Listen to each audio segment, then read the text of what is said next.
1Ogle is proud to present limited voting. Let's get right to it and tell you about the 539 party system.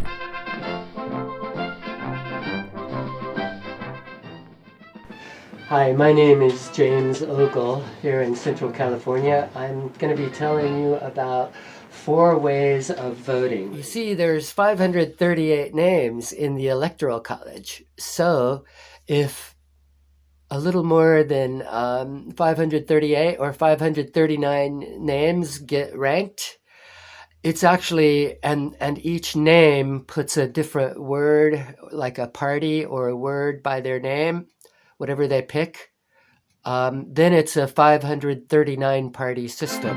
So approval voting, plurality voting, and limited voting, semi-proportional and pure proportional. Plurality voting. They're not, you don't vote for them together. Vice president and president are each elected separately. But ultimately, whoever is picked for vice president automatically goes with president.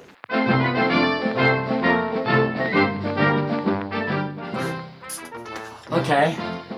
Now, what if, say, 55% votes for that one name? Then they win both seats. What if maybe, say, 30% votes for one name and the other 70% is split between 3 names equally? Well, one name wins, not even a majority.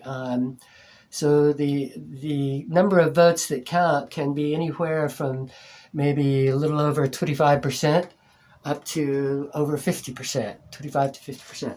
That's plurality voting in a single winner.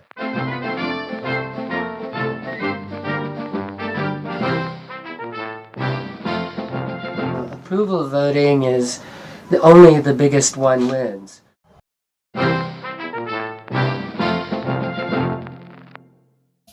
And this one, and this one.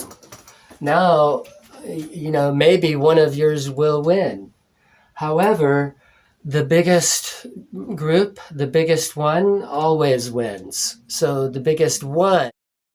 Okay, now let's vote for vice president under approval voting. That's where you can vote for many multiples. You don't have to only vote for one.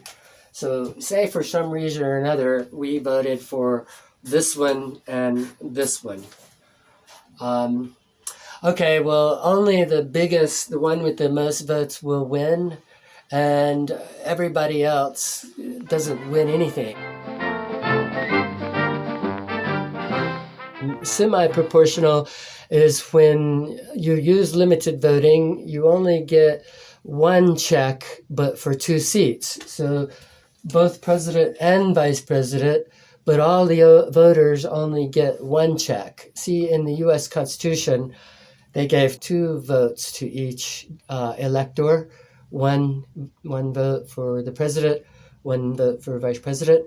But with limited voting, it's fewer votes, and that will actually bring semi-proportional representation. This is how it's under the U.S. Constitution, the Electoral College, but only 1 vote for president and vice president. Okay, so say I voted for this one. Okay, that's only 1 vote. Okay, that's it. No more voting for president and vice president. It's limited voting. Now let's look at how we do pure proportional representation. To be pure, the voter must only use numerals when they vote, beginning with the number 1, with consecutive numerals 2 or more thereafter. It's like this. Well, we gotta elect a president. Who do we want? Well, my favorite will be number 1. Let's see, okay. Now number 2, number 3, number 4, number 5, number 6, and number 7, number 8. So that's how you do pure proportional representation. You could even vote for number 9 and write in a name. Now, how do we elect a vice president? The other ballots, if any of them, new people elect vice president. So once they attain 33.33% under the Droop quota, plus 1 vote, that's vice president. 1 voter determines president to break the first tie. 1 voter determines vice president to break the second tie at 33.33%. But the third one doesn't get 1 voter. But if one switched, then they would win instead. The 3-party system for president and vice president. You must use numerals. So those are the 4 types of voting. Plurality voting, which brings a 2-party system because of the split vote problem.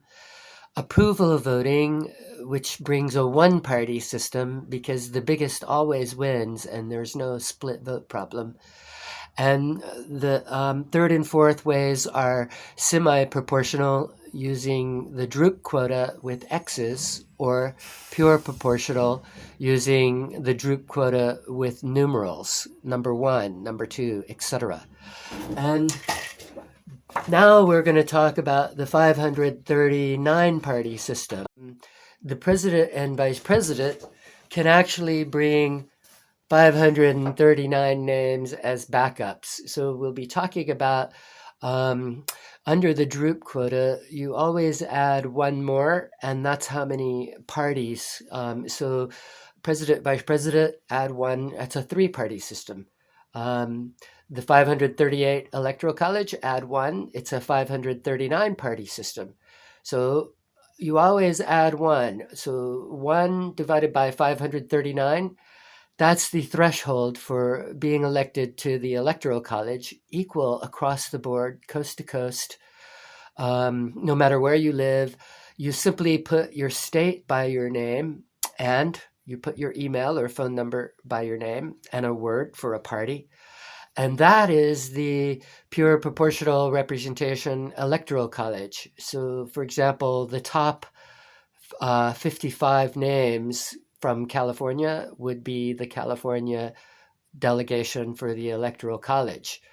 The 59 names that wrote CA. Now we're going to be looking at an election held in Los Angeles. It was for a 3-member judicial committee. You'll see the paper ballots. There's 2 ways to count the votes. One way is approval voting, and if you take the same paper ballots using the consecutively ranked numerals correctly, the second way is for a 3-member committee, it would be a 4-party system or a 4-caucus system. Okay, so I'll show you how that works now. In this particular election, there was 37 paper ballots. 9 paper ballots that put a numeral correctly. 1, 2, 3. This one only put a number 1. As long as they put a number 1 or more, that is required. So 9 of the paper ballots did do numerals correctly, but the other paper ballots, 28, did not. And I'll post all these here for you to see. So we separate the ones that were incorrect, because when the election was called, the chair, her name is Angela, she asked people to rank number 1, number 2. It was correctly, the rules were announced, but more than 75% of the voters forgot to put numerals. So we separate those because we don't put numerals for them.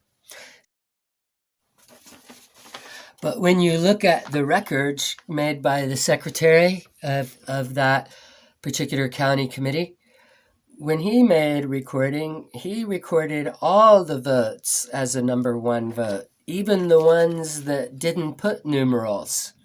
So he had the top three winners, Jason Gonella, Tim Ferreira, and Bruce Duvner. It was different results. See, 37 ballots. These are the totals. He counted everyone's votes, whether they put numerals or not. Even when they ranked many names, like each of these names got one vote, but the correct way is one whole vote per paper ballot. One man, one vote. You must use numerals. Okay, well, thank you very much for listening. That is limited voting. Thank you.